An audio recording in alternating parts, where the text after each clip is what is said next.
दें आपको पाकिस्तान तहरीक-ए-इंसाफ के जलसे के हवाले से। तो अब जो अहकामात जारी हुए हैं डीसी लाहौर की जानिब से, वो कहते हैं कि जलसा ख़त्म करने के औकात के हवाले से फ़ौरी अमल किया जाए, क्योंकि अब वक्त ख़त्म हो चुका है तो इस पर अमल दरामद होना चाहिए। और जो खबरें आ रही हैं उसके मुताबिक लोगों की वापसी का अमल भी शुरू हो चुका है और NOC की खिलाफ वर्जी पर कानून हरकत में आएगा, क्योंकि अब जो है टाइम ऊपर हो चुका है और जो वक्त दिया गया था वो 6 बजे का वक्त था, 3 से 6 बजे का वक्त दिया गया था।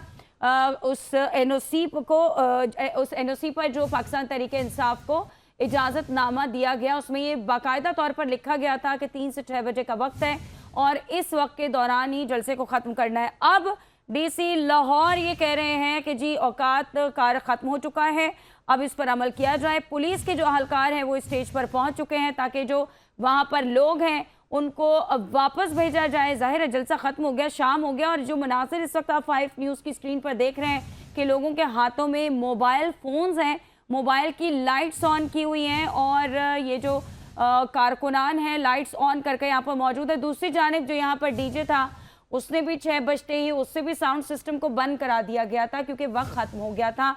तो जाहिर है जब वक्त ख़त्म हुआ है तो फिर ये सारी चीज़ें इसी तरह से अब कंट्रोल करना थी। पुलिस अब वहाँ पर पहुँच चुकी है और पुलिस जो है वो स्टेज भी खाली करा रही है। इस वक्त आप मनाज़िर भी देख सकते हैं। PTI जलसे के लिए 6 बजे का वक्त था और DC लाहौर जो कि ये कह रहे हैं कि अब वक्त ख़त्म हो गया है तो इस पर फौरी अमल होना चाहिए।